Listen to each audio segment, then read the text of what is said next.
video is brought to you by Maxwell Rist because he subscribed to the Patreon and he was super generous and now he's getting a video. If you want to get your own video, then fucking look at the Patreon and look at the top one. But if you don't want to do that, then you can also go to the Patreon and see all sorts of cool benefits.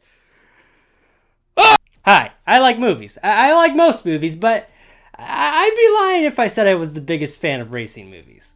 I kind of put them in that same category as boxing movies. There are a few exceptions to be sure, but I'm just not super into the topic, so when a film is made on said topic, it's really hard for me to get invested into it.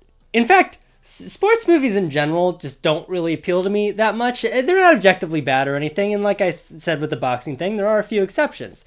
But, I don't know, I just find them kind of boring, and maybe I just have an implicit bias against them due to the childhood trauma that I received when I was playing youth sports.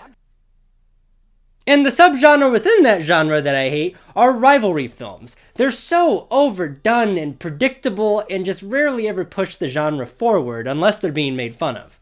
Indubitably. So when I sit here and tell you that there is a sports racing rivalry film that is actually incredible and is just a phenomenal piece of filmmaking art,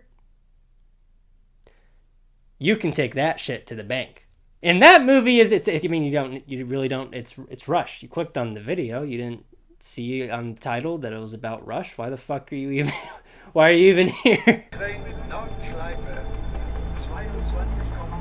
I can safely say with 100% certainty that Rush is Ron Howard's best film of the past decade, and that is coming from one of the 5 people who love Solo.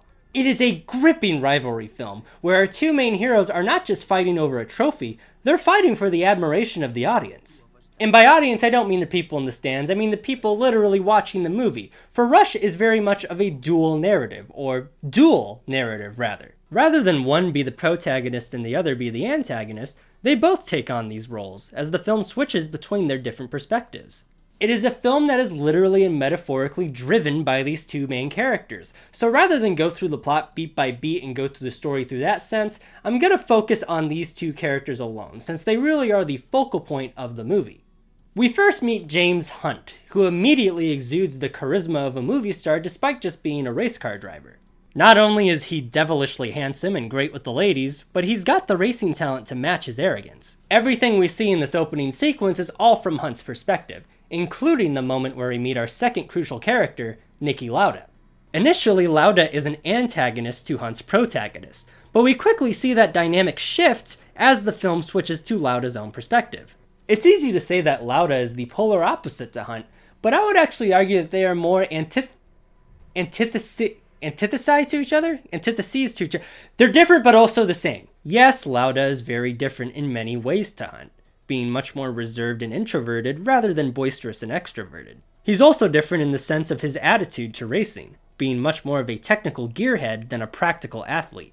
But where those differences intersect is the level of arrogance the 2 share. Both firmly believe that they are the best drivers in the world and they will fight tooth and nail to prove that. Obviously, they mainly fight on the racetrack, but they also don't seem the least bit concerned with going toe-to-toe outside the races as well. And they do this in ways that fit their character and personality, with Hunt trying to constantly demean and undermine Lauda's physical appearance. Level playing field now, my ratty little friend. Yeah. While Lauda tries to nail Hunt on technicalities, such as having his car investigated for cheating. Disqualified. What? You're disqualified. How can we be disqualified? Those previous 2 examples of how the 2 racers clash off the track not only tell us what these characters have, but also what they really want.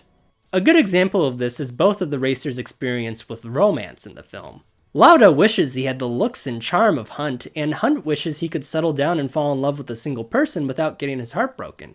Lauda is able to settle down with the love of his life while Hunt has to bounce from place to place. Lauda wants the wit and charm of Hunt, while Hunt wants the technical know-how of Lauda. The conflict reaches its boiling point in the film once they reach the German Grand Prix. Lauda raises concerns that the weather conditions are too dangerous for a race, but Hunt objects to this because Lauda is currently in the lead and the race is Hunt's only chance to pass him. Ultimately, Lauda's arrogance puts his objections to the curb and the race goes on.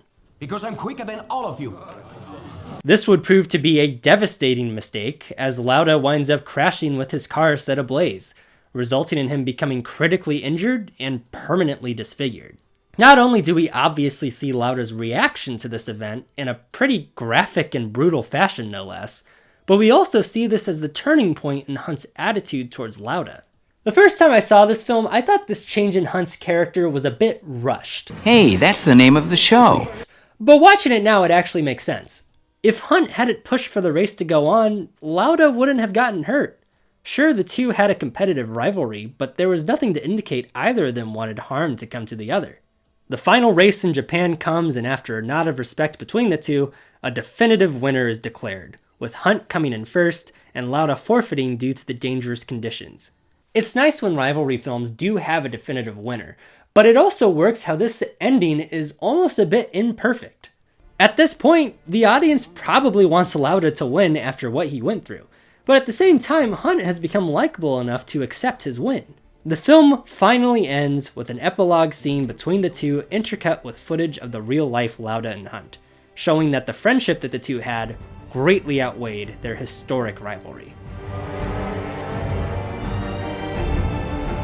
At the end of the day, Rush is a fast, slick, entertaining thrill ride that is carried by two perfectly developed characters, with their quarrels off the track being just as, if not more interesting, than their competition on it.